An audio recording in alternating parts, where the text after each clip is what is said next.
¿Cómo estás? José, Muy bien. te molestamos por lo siguiente. Más allá del caso de Efraín Alegre, ¿verdad? Que está ahora en boca de todos y que seguramente hay simpatías y antipatías políticas.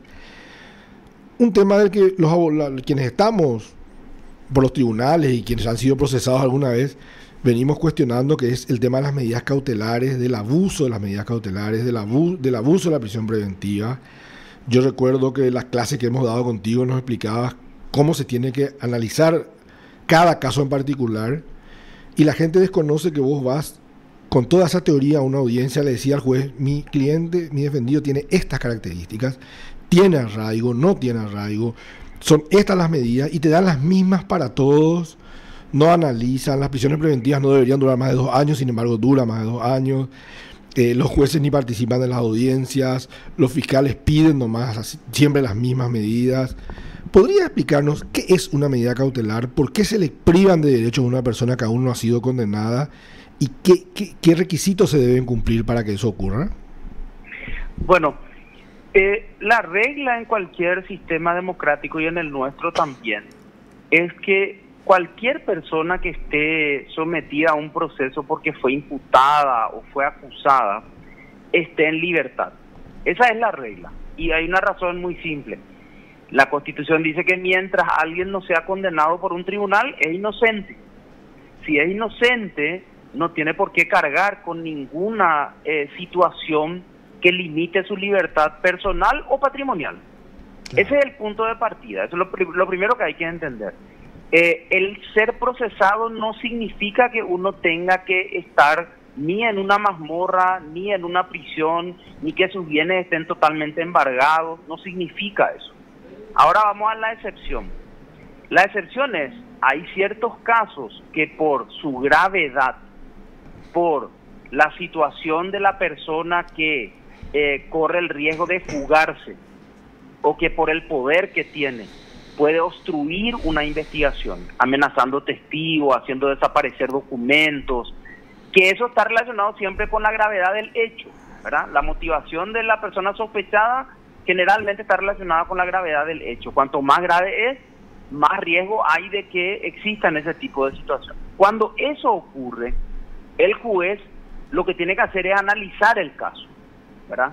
Y al analizar el caso, tiene que decidir cuál es la mejor manera de que esa persona sospechada por la fiscalía no entorpezca el proceso y que esté a disposición de él. Y entonces ahí toma las decisiones. ¿Cuál es la más grave que puede tomar un juez? Es decir, estamos ante un caso muy grave, estamos ante una persona peligrosa. No voy a decir el nombre, pero voy a poner un ejemplo. Alguien que hace poco le mató a una persona y antes de eso casi le mató a un capataz de estancia. Y se filmó y se viralizó, etcétera, etcétera. Que hizo una película. Este es un típico caso de una persona peligrosa, ¿verdad? Porque su conducta muestra eso. Y entonces es capaz de hacer muchas cosas. Entonces, en ese tipo de extremos, sí es lógico que un juez diga: no, yo no puedo dejarle a esta persona porque yo temo que él se fugue, o temo que mate testigo o que apriete testigo. Entonces se toma la decisión más gravosa para una persona, que es la prisión preventiva. Esto quiere decir, vas a esperar en la cárcel hasta que se haga el juicio. Esa decisión es la más grave. Y la Constitución dice: usted, señor juez, puede tomar esa decisión, pero lo tiene que hacer de manera excepcional cuando ya no tiene otra forma de someterle a este señor o a esta señora al proceso. ¿Qué es lo que pasa en nuestra práctica judicial? Primero, se trata de audiencias donde, como vos dijiste, no está el juez, está un dactilógrafo, es un trámite, y tienen todavía muchos jueces, la gran mayoría, la mente en el sistema inquisitivo. ¿Qué quiere decir eso? Vos sos culpable en realidad. Claro, por algo ya estás acá. Que seas inocente en algún momento en el juicio. Sí. Esa es la mentalidad inquisitiva que se abandonó ya realmente hace siglos, ¿verdad? Y nuestro código abandonó ya desde el año 92 con la nueva Constitución. Pero en la cabeza de los jueces, eso está presente. Entonces cualquier persona imputada es culpable. Y como piensan eso... Brevemente, doctor, ¿qué significa? No, una preguntita. el rigor del proceso. Perdón, cortito, una paréntesis. ¿Qué significa tener mentalidad inquisitiva? Y el sistema inquisitivo es un sistema en el cual se presume la culpabilidad de una persona desde el momento en que es procesado.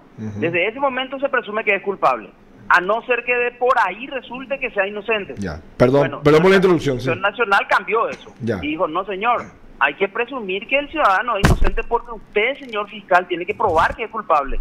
Así funciona hoy. Pero eso funciona, o sea, eso está en la Constitución y en la ley, pero no está en la cabeza de la mayoría de los jueces. Ese es el problema. Entiendo. Entonces, no importa, y ese es el típico caso que se ve ahora en el caso puntual de Alegre, no importa si es grave, si no es grave, si las evidencias son importantes o no son importantes, si él podría fugarse por una factura de 98 millones, si va a dejar toda su familia y se va a ir siendo el principal líder, pues no importa eso.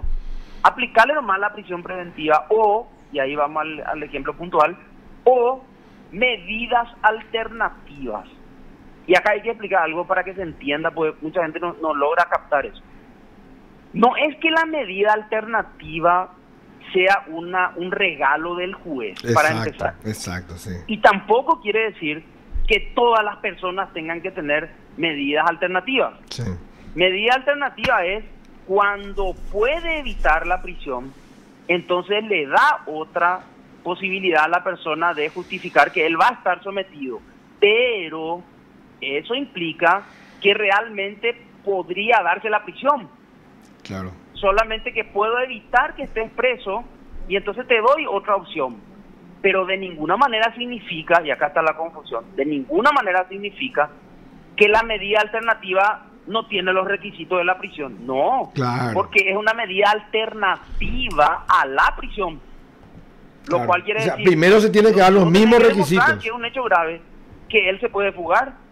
Porque si vos no probás que él se puede fugar, entonces ¿para qué le tenés preso? Doctor, te quiero leer brevemente el artículo, no tengo mi lente puesto, 304 del Código Procesal Penal, que dice, medidas cautelares. El acta de imputación no implicará necesariamente la aplicación de una medida cautelar. Al revés interpretan los jueces. Dicen, vos estás imputado, totalmente. Vos tenés que tener una medida sí o sí.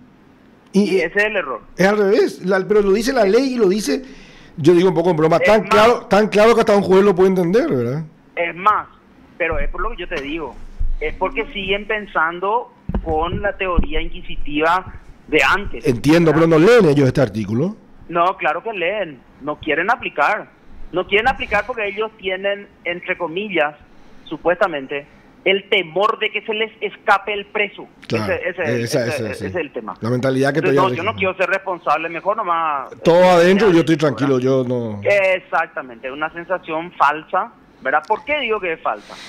Porque nosotros sabemos que en un sistema corrompido como el nuestro, si alguien no quiere estar preso, va a buscar todas las formas había y por haber para arreglar, entre comillas, su situación y no entrar preso. Doctor, además, una cosa que la gente no entiende es que si por lo normal y lo automático es lo contrario de lo que dice la ley, que desde el momento que estás imputado vos ya vas a tener restricciones a tus libertades, es un gran negocio denunciar a una persona, imputarla, porque va a necesitar salir de eso y va a tener que ceder cosas, va a tener que negociar contigo, ¿verdad? Y se crea lo que se llama la famosa denuncia o querella extorsiva. Yo sé que nunca le voy a condenar a Casañas porque no tengo los elementos, pero va a estar procesado, va a tener su casa embargada, no la va a poder vender, no va a poder salir del país, no, tiene que ir una vez al mes a firmar un libro. Entonces, después de un año, cuando esté cansado, le llamo a Casañas y le digo, Casañas, negociemos este negocio que teníamos juntos y dame nomás ya, yo te levanto la denuncia y quedas libre. Así mismo es. Por eso que es un error decir que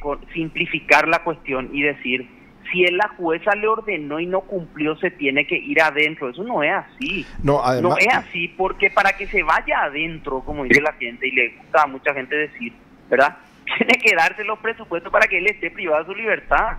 Además, si no se dan los presupuestos, no tiene por qué estar, aunque haya desoído una orden. Ahora lo último que escuché es que eso es desacato. Eso es una locura. Es porque porque vos mismo quisiste irte preso, yo te voy a hacer un juicio para que te vayas preso. Es una locura eso.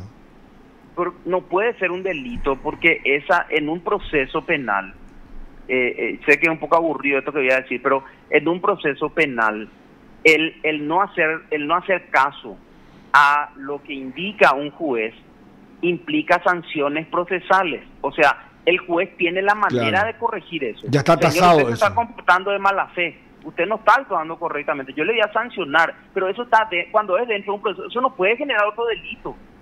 Eso es una barbaridad. Sí, eso es una locura. Eso realmente no tiene ningún sustento. Y creo que todo el mundo lo está diciendo.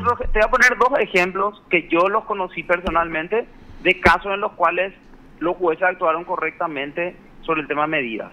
Uno, el señor tenía 82 años, cometió un homicidio culposo, le atropelló a alguien que estaba trabajando en la vereda, como ocurre frecuentemente en algunos talleres en Asunción, ¿verdad? Le atropelló, no se percató el señor, le imputan por homicidio culposo, ¿verdad? Nos vamos a la audiencia y entonces le presentamos todos los antecedentes del señor. Y le digo yo al juez, señor juez, este señor tiene 82 años, vive hace 40 años en la misma casa, no tiene recursos económicos para irse a ningún lado y nunca tuvo intención de cometer el hecho gravísimo, pero el hecho que ocurrió. Claro. La conclusión del juez fue, ¿para que yo le voy a imponer medida a una persona si yo no tengo ningún riesgo de que él se vaya a ningún lado? Claro, no hay riesgo de fuga. Segundo ejemplo, que también es real. Una persona que ocupaba un cargo muy importante dentro de la Administración de Justicia, procesada por una firma que se encontró que no era auténtica. Muy bien, perfecto. Producción de documentos no auténticos, como vos decís, un grupo, un sindicato agarra y le denuncia, ¿verdad? Sí. Al fiscal se le ocurre que sí es responsable, a pesar de que su cargo era un cargo alto y no tenía forma de controlar eso, pero bueno, le imputó, ¿verdad? Producción de documentos no auténticos. Muy bien, nos vamos a la audiencia. Y en la audiencia yo le digo al juez, hoy fallecido ya, que para descanse el doctor Pedro Darío Portillo. Portillo, sí, recuerdo. Le digo, doctor, esta persona ocupa este cargo hace 10 años. No tiene ni tuvo nunca ningún tipo de sumario. Tiene una familia, tiene 5 hijos. Vive de su trabajo, acá están todas sus cuentas corrientes, su caja de ahorro, todo, gana este salario, ¿verdad? No tiene ninguna posibilidad ni ninguna razón de fugarse por una falsificación de una firma en un documento. Claro. Porque no tenía tampoco ningún contenido patrimonial el problema. Y el juez Portillo me dice, no tengo por qué imponer ninguna medida, no le voy a imponer ninguna. Pero esos jueces no hay más, doctor. Y sigue el proceso. Doctor, pero esos jueces no hay más, ¿eh? Esos jueces con los que podíamos hablar, discutir. Esa es la manera correcta de aplicar la ley. No, totalmente de acuerdo. Pero doctor, vos te acordarás que hace no mucho, ¿verdad? Íbamos con una persona de escasos recursos, abogados, que damos un servicio profesional. A veces conocemos y apreciamos a nuestros clientes, a veces los acabamos de conocer. Sí. Íbamos con su esposa o su hija como garante personal. Garante personal, para que la gente entienda, es como cuando vos sacás un crédito. Tiene que reemplazar si él se fuga. Claro, que tiene que responder con su patrimonio. Y que a una persona le duele siempre perjudicar a un ser querido económicamente, ¿verdad? Y los jueces salían y nos decían frente al imputado, o vos le salís de garante o no te doy. Sí. Eso por suerte terminó también. Porque se sacó, pero se promulgó una ley, doctor. Y no solo eso, vos le decías, pero doctor, yo lo acabo de conocer. Él ¿cuál es el fin de esto? Que él se someta al proceso. Él no va a tener problema, va a tener mucho más problemas en jorobarle a su esposa que a un abogado que acaba de conocer. Totalmente. Así se hace, te decían. Ese no es el trabajo del abogado. Así se hace, te decían. Y no solo eso, después te hacían firmar un acta en la que vos, bajo como declaración jurada, decías que esos 50 o 40 o 60 millones de guaraníes que tenías... Claro, supuestamente vos podías responder. Vos tenías fuera de tu patrimonio y ibas a tener ahí para pagar al contado. Y vos le decías... Lo cual no tiene tampoco sentido, porque si vos tenés comunidad de bienes, tampoco podés responder vos. O sea, tiene que responder tu señora también. Pero es más grave. Yo le decía a los jueces, pero esto no es cierto, así se hace. Y ellos estaban en ese momento forzándote a la producción de un documento público de contenido falso. Y lo hacían en audiencias. Claro, voy a citarle Estamos todos locos. Al colega Rolón Luna, a quien le escuché, y le cito porque me parece muy interesante la manera en que él lo planteó, para poner como ejemplo el caso Alegre. No por el caso Alegre, sino para ponerlo como ejemplo. Entiendo. A ver... Una factura que él presenta como presidente de un partido, que recibe de otro lado, remite a la justicia electoral en cumplimiento de un trámite, ¿verdad? Esa factura es creo que de 97, 98 millones, no sé cuánto, sí, ¿verdad? Por ahí. Él es presidente del partido de oposición más importante, es el líder político de oposición más importante que existe actualmente, es el líder político que más votos tuvo en las últimas elecciones generales, tiene actividad política, y resulta que él se va a fugar porque hay una factura de 97 millones que le atribuyen. No tiene ningún sentido. No tiene sentido. No tiene absolutamente ningún sentido eso. Más allá de que... Va a estar en la clandestinidad por una factura de 97 millones. Sí, más allá de que te caiga bien o mal Efraín Alegre. No tiene nada que ver, te digo nomás que no tiene lógica. No tiene lógica. Esa situación no tiene ninguna lógica. Entonces, la pregunta es, ¿cómo la jueza llega a la conclusión de que tiene que revocar la medida porque no trajo el inmueble de 150 millones? ¿Cómo llega a esa conclusión? 5 meses después. Una persona que no presentó ni un recurso, porque una de la jueza tiene que decir, tiene que probar primero. Esta persona 2 cosas puede hacer: o se puede fugar o me puede trabar el proceso. Claro. Una persona que vino, se sometió, cuando se le emitió la orden de captura, se fue corriendo a la cárcel. Ni siquiera esperó al día siguiente en hora hábil, ¿verdad? Se fue corriendo a la cárcel a presentarse. No presentó ni una apelación, ni un recurso, ni nada. No suspendió ni una audiencia. Pero Guillermo, la ley dice que pueda obstruir, y voy a acentuar acá, la investigación, actos concretos de investigación. Claro, exactamente. Entonces, yo quiero ver en el acta, diría el afectado, cuáles son los actos, qué acto es lo que puede obstruir si la factura está en poder de la fiscalía y la documentación está también en poder. ¿Qué es lo que puede obstruir? La pericia, amenazándole al perito, no sé. Claro. Pero eso pues tiene que estar concretamente en la decisión. O algún elemento concreto. Si este señor vino, tuvo siempre acá una actitud no sé, de suspender todas las audiencias, algo, ¿verdad? Sí. Y ahora, decime una cosa, doctor, porque otro tema también es el tema de las actas de imputación, que yo he visto actas de imputación que nos describen hechos y los jueces dicen, no, pero mayoría. Y los jueces aceptan. O sea, los jueces de garantía, yo no sé, ellos, ¿quién les dijo que ellos no son jueces? Que ellos son una especie de colocadores de sellito y aceptar todo lo que dice la fiscalía, ¿verdad? Pero es una manera de desligarse de la responsabilidad. Bueno, pero cobran un sueldo de jueces, que cobren un salario mínimo, entonces. Y bueno, pero así funciona la burocracia paraguaya. Sí, es verdad. La burocracia mata más que la corrupción a veces, ¿eh? Sí, a veces sí. Bueno, ¿y qué hacemos con un poder judicial que venía bien, doctor? Yo siempre insisto que al principio... ¿Cuándo? Y cuando estaban ustedes, cuando empezó la reforma, en el periodo previo, en el periodo inmediatamente posterior a la constituyente y hasta el año 2000 aproximadamente. Después ya antica. Bueno, pero ¿qué hacemos? O sea, en este país me llamó un primo mío informático, no está en política, me dice, yo sé que en este país alguien me choca mi auto y me paga si quiere. Yo sé que en este país firmo un contrato y se cumple si las partes queremos. Si no, vamos a un juicio de 10 años y hacemos lo que el que tiene mala fe gana, porque no hay jueces. ¿Qué hacemos con este sistema, con este poder judicial en el que nadie cree? Yo no escucho un político que diga, no, vamos a dejar a la justicia hacer su trabajo. Todos saben que no es confiable la justicia. Yo, lastimosamente, tengo que decir que voy a insistir en algo que creo que es casi la única solución o el único camino. La clase política tiene que entender que, aunque crea que le beneficia momentáneamente cuando está en el poder, en algún momento le pasa la factura. Qué interesante eso que estás diciendo. Yo te digo esto de ambos lados, Guillermo. Sí. Yo no estoy señalando solamente a un sector. Yo te estoy señalando honestamente a todos los sectores. Sí, muy interesante. Yo, y vos lo sabés, yo hablo con políticos de todos los sectores. Sí, me consta. Y a todos yo les digo en su momento, cuando tengo la oportunidad de conversar con ellos, tienen que hacer ustedes un acuerdo para reformular la situación judicial y hacer un pacto entre ustedes y apartarse del ámbito judicial. Sí. Porque si no hacemos eso, a vos... En algún momento te van a perseguir. En algún momento te va a tocar, sí, ¿verdad? Pero lastimosamente, nunca yo encuentro eco en eso, ¿verdad? ¿Por qué? Y esa es una realidad que existe. Por eso yo no soy tampoco de señalar solamente a un lugar, claro, ¿verdad? Yo les señalo a toditos, porque a toditos en algún momento cuando se diseñan campañas políticas, se habla del programa, etcétera, etcétera, cuando se toca ese tema, ¿verdad? Miran todo a otro lado. Esa es la triste. ¿Y el gremio? El gremio no debería escandalizarse un poco más por este tema, por ejemplo, que yo te conté recién, que nos obligaban a salir de garantes. Yo fui al colegio de abogados y nadie me escuchó. O sea... Pero el gremio no tiene fuerza real, Guillermo, porque es un conglomerado de pocas personas que no, con las cuales el abogado no se siente identificado, ¿verdad? La agremiación pues no es algo que solamente porque se llama colegio de abogados va a tener popularidad. Eso se gana con el tiempo a partir de actos concretos. Pero vos te acordás del doctor Pacielo Padre.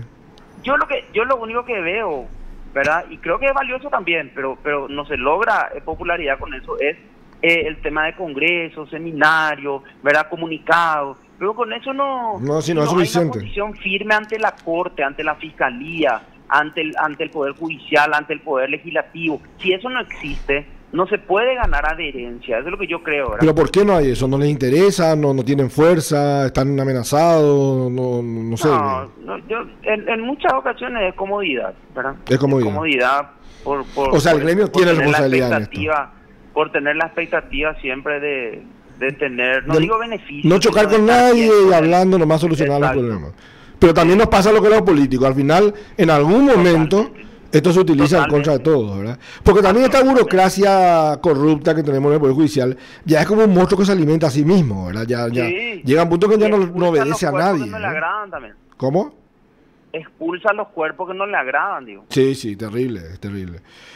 Bueno, siempre un placer hablar contigo. Yo creo que hay que insistir, creo yo, ¿verdad? Sí. Que hay que insistir con la clase política. Y no importa que sean todos, pero algún sector tiene que instalar el debate en serio de qué hacer con el sistema judicial. Tiene que haber una propuesta de reforma. Y tener una propuesta concreta de qué hacer. Lo que todos sabemos es que no funciona. Ahora, algunos se sientan cómodos y otros no tanto, ¿verdad? Eso no es más el problema. Pero hay que encontrar algún sector que tome la bandera, me parece. Doctor José Casañas Levy, gracias por tu tiempo. Siempre un placer hablar contigo. Un abrazo, Guillermo. Gracias. Usted está escuchando PDS. Bueno, hablamos con el doctor José Casañas Levy, que fue el primer fiscal de delitos económicos en el Paraguay, profesor,